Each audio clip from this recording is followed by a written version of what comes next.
All right, time for the INDIO solar signs. So this is going to be kind of just a wrap up, kind of just show you the differences between the original prototype, which you guys have already made. So we don't really need a how-to because you guys already know what's up. So that's pretty much 90% of the game right there. And then I got the new Hotness Mark II. So I made some changes. So on this video, I'm just going to go over the deltas, the difference between the two, and what to look out for. And then also we got the post information. So with that being said, let's get into it. So you don't really need a lay of the land. You already know all the parts and all that stuff.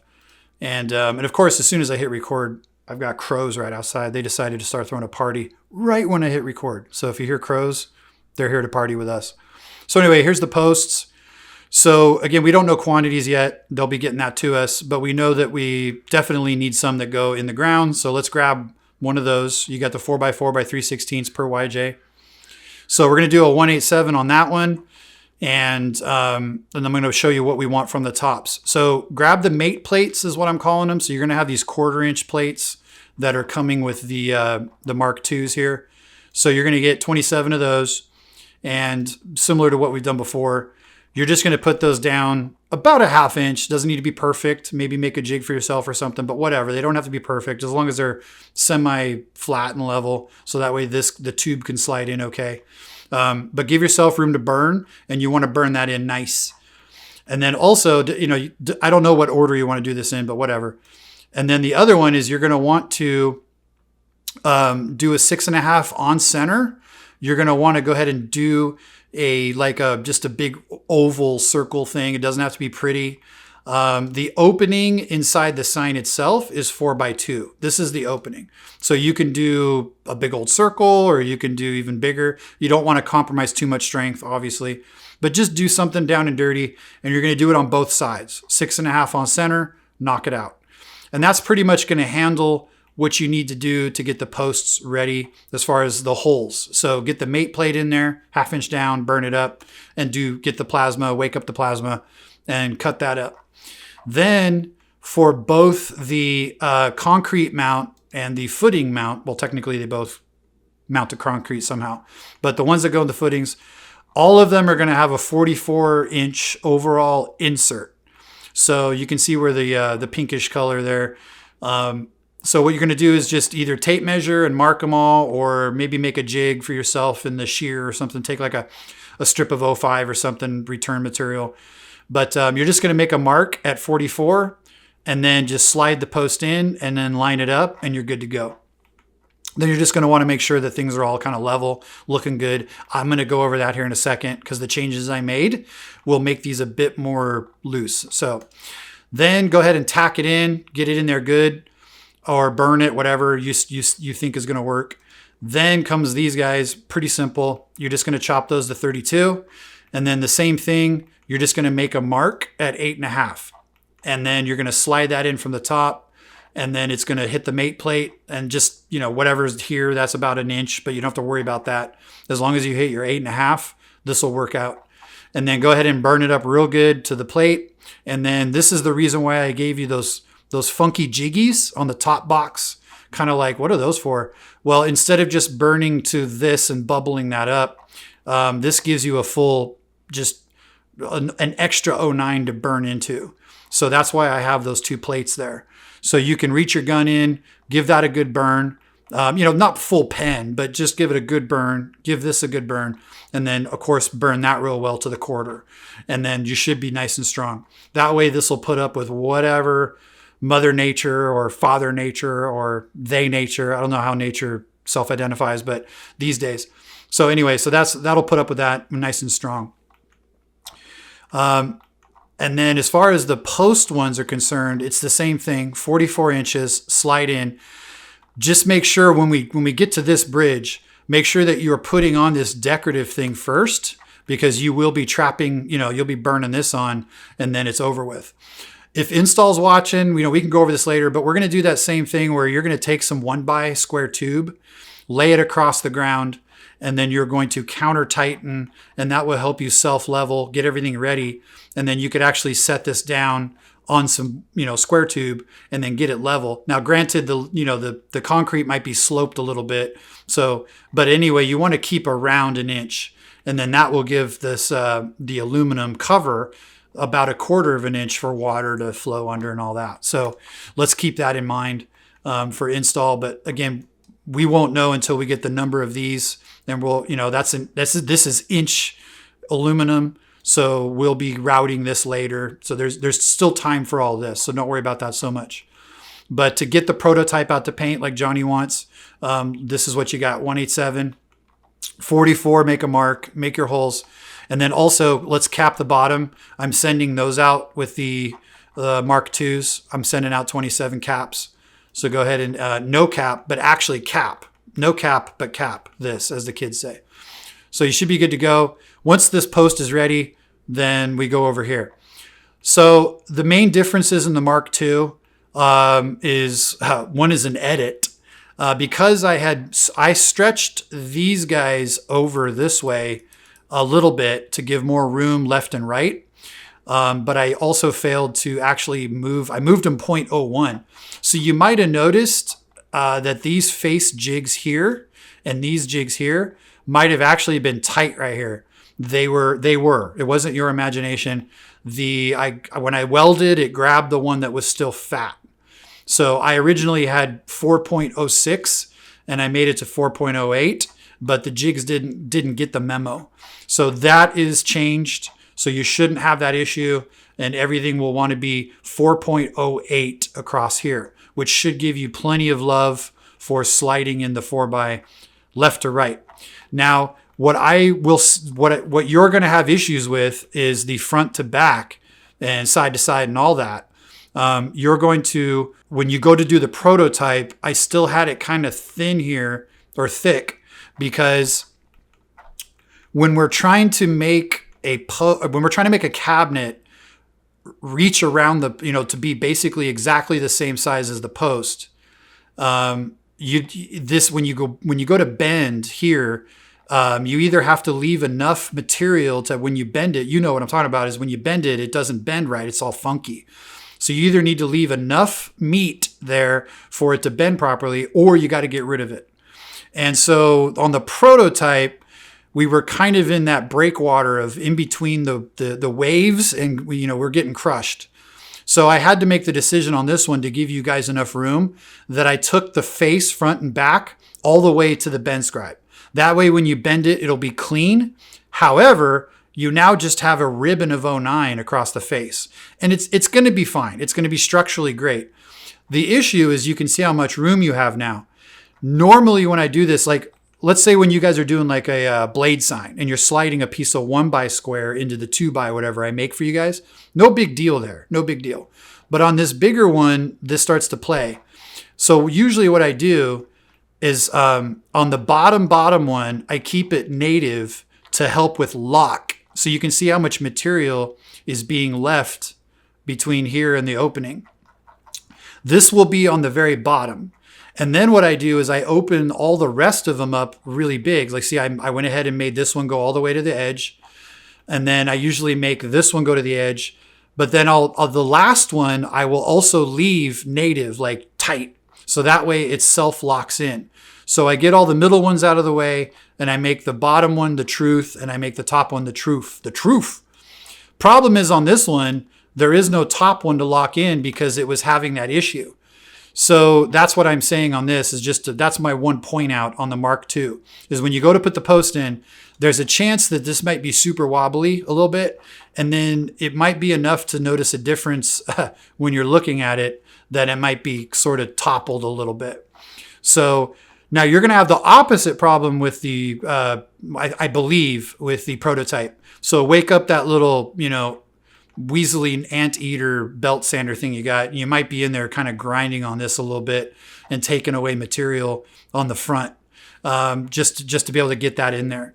So Mark IIs, you shouldn't have an issue as much. Still might be a little tight here, but it's better to be tight there and be like lined up centered, and then go ahead and push through. So just be ready to grind a little bit for the prototype. But that being said, you want to make sure that the post, which I'll just make it purple, whatever little room. See, also you weren't going to have, I figured you could tack like right here on the face, and then kind of burn it, and then, work your way down and tack the front and the back side to the post on the prototype. But then I kind of saw it and I'm like, plus you actually put the face on, which now you can't really tack the post in. So on the Mark II, you're going to have plug weld spots, or as they say, rosette welds, whatever. I hear you yelling, you welders. So this will give you the ability to actually tack to the post from the inside. I'm not saying you got to fill this up. I'm not saying you got to do full perimeter either, but you can maybe do like a little 1-inch burn, nice bead, and just, you'll be able to burn the post to the side here without messing with the face. Also, my suggestion was to leave all faces off. Both it'll make it lighter for you to move around, but I'm thinking you'll definitely be able to get your gun in here, and you'll be able to fillet weld the top of the post to the frame itself. So for sure, hit that up. Again, that'll be a good burn there. So you can do that on the prototype from the backside. You should be able to burn that, and then also going forward. So between hitting rosette welds, boom, boom, boom, boom, there, and then also burning the top, this should be nice and secure. And then you could theoretically also tack in here on the outside if you wanted to. I don't think it's necessary, but this thing here will hide that. Once you slide that up, it's going to cover that up. But that's a whole nother, we'll jump off that bridge when we get to it. So other than that, just make sure that the post is lined up properly before you tack it to make sure this is straight. And then when you go to slide this in, also, like I said, if this is off too much, then this might not slide into the hole there. So it might be helpful actually to put this in, tack this first, and then slide this in, and this will help center, right? That might be a way to go. So while this is still, that might be the way to go, because while this is light, still heavy, but you could actually put the top tube in first while it's like naked. You can tack that in there. Yeah, you could tack it here and here, and this will be floating in space. And then theoretically you can slide this in, and then this will help self-align, and then boom, you're good to go. And then you'll hit your 44-inch mark there. Like I said, on those guys, you'll just hit that 44. So should be good to go. That might be a helpful alignment thing. One other thing that I noted, we're almost done here. You guys did a great job, by the way. Good job. I didn't give you a video or anything. I guess you don't need me anymore. I'm sad. But one thing to look out for is on the prototype, this wasn't lined up on the face. You want to make sure that the top box is lined up with the face. On one side, the top box is back a little bit, and there's a gap. But then what that did is that it's going to push the back skin is going to actually be poking out of the flange that houses the middle skin. So it's going to look like that. And so we don't want that. What I did was I actually added a 32nd to the back skin, just in case that does happen a little more. Maybe it's it might be a bug. So you can see I added a 32nd all the way around. But the whole idea is to make sure when you attach, however you're attaching the top and bottom boxes, is the most important thing is to justify face. So make sure those faces are lined up, and then you'll have a little bit sticking out. But now I've got a 32nd, a little bit more just in case. But I know the prototype on the one side, the other side's actually not that bad. But I also understand by the time, I usually do 0.01 for Lords. But even with the Lords on there, it's going to definitely be kind of poking out on the backside here a little bit. So no big deal. That's why we did a prototype. But look for that on going forward. Also, like I said, I think how I would approach this is to do the frames, leave them naked, get your posts ready, slide your posts in, get your posts burnt while everything's still naked. That way they're lighter anyway, and then work out a system where you can get them all ready, get them staged, and then go through and do a big giant Lords party and start Lordsing faces on and everything. And then they'll get heavy and it's over with. So you might even do like this part here first. I don't know. So you'll figure it out. You'll have 26 more to get it right. Lots of practice. So, but anyway, and then keep in mind as well that however you stage them, see, the whole idea of efficiency is make sure you don't carry these too many times. I understand you're going to need to work on them and then put them somewhere. but we're also waiting on this hole here, which is going to be, I have this at 1.25 inches. You're going to do an inch or 1.25 inch hole here, and then you're going to do one on the back side as well in order to be able to work, because I have that plate here and I have obviously the arm. So we still need to figure out the arm, and we need to figure out where you're going to put those holes. So however far you get with this, before we get that information, just keep in mind, you're going to have to handle them again. So don't cold storage them too much, and kind of think ahead of how we're going to do that. Whether you do, 26 holes with a drill hole, with a hole saw, or you can get accurate enough with the Plazy. I don't know. The backside can be bigger, because you just need to be able to get in there and function. But the front side obviously needs to be covered up. So, but actually it can be bigger too, actually. Yeah, because this plate will cover it. So now that I think of it, you can actually kind of make a bigger hole. Either way. But we also don't want to cut the structure out. We don't want to compromise this thing too much with a big old hole there. Anyway, so keep in mind that you'll have to rehandle these at some point. Hopefully, though, we can do the prototype, get that information figured out, and then going forward, we can add that whole system to this whole procedure here. Whole procedure, haha. So you'll have that hole right here, and you can get all these knocked out in one shot. Hopefully we get that figured out for you. So let's keep that in mind. We'll push forward and try to get that info. But the whole idea is to handle these the least amount as possible. Back and forth, into the shop, out of the shop, into the shop is how you kill your back, makes yourself tired, and we lose money. So anyway, so the tray too. You'll go ahead and either, these aren't rivets, so I'm thinking you can Cleco and tack, and that will give you bonding and all that. So we'll do that. And then batteries go there. We know that. So, but otherwise, I think you guys got it. You guys did a really good job. You got everything else knocked out. You got it figured out. So just the order of things. Real quick. Make sure that keep to a minimum if you do choose to attach, let's say the prototype. It would be cool to do self-taps.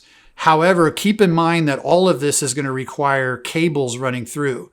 So that's why I'm going to do a through bolt up here. Install is going to through bolt this. And so that way they can just make the wires avoid it. But try to keep Sharpie things out of the post. So like the prototype, I was thinking just shoot some self-tappers in there because, I don't have these holes for you guys. But if you do that, keep in mind, we need to drag cable next to sharp screws. UL does not like that. I know this isn't going to be necessarily UL sign, but just keep in mind that if we do decide to do that, I know I'm going to have some screws here. Hopefully we can keep these screws to a minimum. Also, the cable will be avoiding direct travel through those, but, or we could actually feed the cable. And then anyway, we'll be able, with the hole in the back, we'll be able to make sure those are okay. But if you do decide to shoot a screw here and there, keep in mind cables run through things. So let's just, a river runs through it. So, but as usual, if you have any questions, hit me up. Check the